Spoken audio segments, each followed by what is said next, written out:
नमस्कार, परभणी न्यूजमध्ये आपलं स्वागत करतो. मी दिलीप बनकर. पाहूया आजच्या ठळक घडामोडी. बद्दर समितीचा अहवाल जाहीर करण्यासाठी धरणे. परभणी. अनुसूचित जातीच्या उपवर्गीकरणासंदर्भात नियुक्त बद्दर समितीचा अहवाल तात्काळ सार्वजनिक करावा या मागणीसाठी मंगळवारी आंबेडकरी संघटनाच्या वतीने धरणे आंदोलन करण्यात आले. त्यानंतर जिल्हाधिकाऱ्यांमार्फत मुख्यमंत्री देवेंद्र फडणवीस यांना निवेदन सादर केले. निवेदनावर नमूद करण्यात आले आहे की अद्ययावत जनगणना पूर्व होईपर्यंत उपवर्गीकरणासंदर्भात कोणतेही निर्णय घेऊ नये. तसेच उपवर्गीकरणासाठी कोणते सामाजिक आर्थिक निकष करण्यात यावे. सर्वोच्च न्यायालयाच्या कोणत्या निर्णयाच्या आधार घेण्यात आला किंवा कोणत्या अभ्यास गटांच्या शिफारशी विचारात घेतल्या याबाबत शासनाने स्पष्ट भूमिका जाहीर करावी अशी मागणी या धरणे आंदोलनादरम्यान करण्यात आली आहे.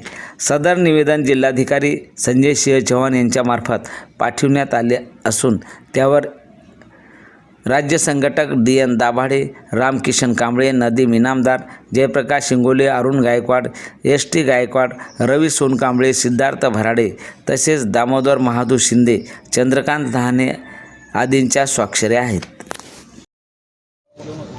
आंबेडकरी जनता व सर्व पक्ष संघटना ज्या की 59 जाती SCमध्ये मोडतात यांच्या मार्फत आज या ठिकाणी अबकड हे जे वर्गीकरण आहे, उपवर्गीकरण, हे रद्द करण्यासाठीचं एक आंदोलन या ठिकाणी सर्व समाजाच्या वतीने, त्यात म्हणजे अवकडमध्ये जे काही 59 जाती आहेत त्या सर्व जातीच्या वतीने या ठिकाणी एक निदर्शने धरणे आंदोलन या ठिकाणी करण्यात आलेले आहेत.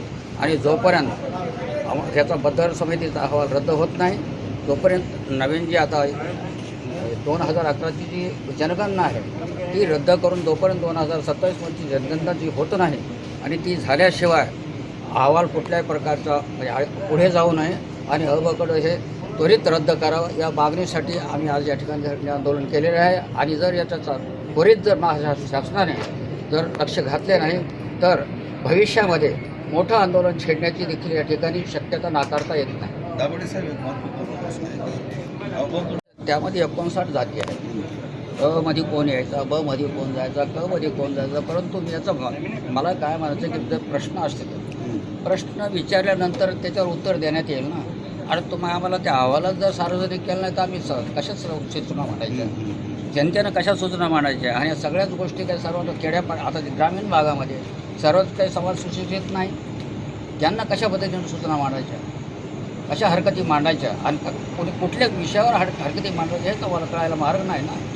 तो मार्ग जर असा तोपर्यंत तुम्ही सार्वजनिक करत नाहीत बद्दर समितीचा अहवाल तोपर्यंत आम्हाला सूचना आणि हरकती मांडता कशा आहे त्याला. म्हणून आमचं असं म्हणणं आहे की ते बद्दर समितीचा अहवाल एक तर सार्वजनिक करा आणि तो रद्द देखील करा. नसता आम्हाला आंदोलन सर्व समाजाला म्हणजे 59 जाती ज्या आहेत त्या सर्व जातीला सोबत घेऊन एक तीव्र आंदोलन या महाराष्ट्रावर छेडावे लागेल याची दक्षता शासनाने घ्यावी. महाराष्ट्रामध्ये अनुसूचित जातीच्या वर्गीकरणाचं जे षडयंत्र ह्या ठिकाणी महाराष्ट्राच्या BJP RSS सरकारनं सुरू ठेवलं आहे. समाजामध्ये तेढ निर्माण करणं, जातीमध्ये भांडणं लावणं हा एकमेव अजेंडा आहे. वर्गीकरण काय होणार नाही. यांना नामांतरासारखी परिस्थिती निर्माण करायची, अजून 1-2 पिढ्या ह्यांना बर्बाद करायच्या आणि RSSचा डाव. या डावाला मातांग समाज बळी पडला. पण मातांग समाजाचे सर्वच लोक नेते ह्याच्या संदर्भामध्ये चांगली भूमिका आहे. त्यांचं म्हणणं आहे वर्गीकरण होऊ नये. विशेष करून त्या ठिकाणी त्यांच्या समाजाचे जे काही कार्यकर्ते नेते त्यांचाही आम्हाला पाठिंबा आहे. आणि त्यांच्या ह्या पाठिंब्यामुळं आणि चर्मकार समाजाच्या पाठिंब्यामुळे वर्गीकरण होणार नाही.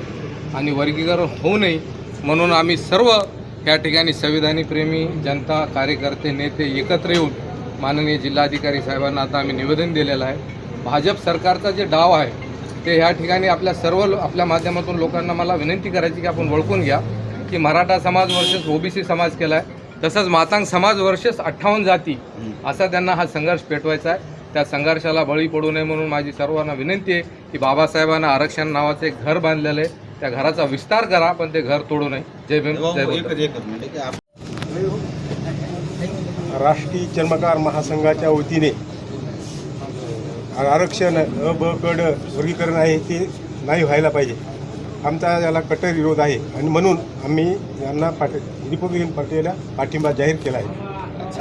परभणी जिल्हाधिकारी कार्यालय येथे एस सीमधील सर्व जाती समूहाने आज जे निवेदन दिलेलं आहे, या निवेदनाला राष्ट्रीय चर्मकार महासंघाचा जिल्हाध्यक्ष म्हणून मी आमचाही राष्ट्रीय चर्मकार महासंघाच्या वतीने या वर्गीकरणाला कडक विरोध आहे.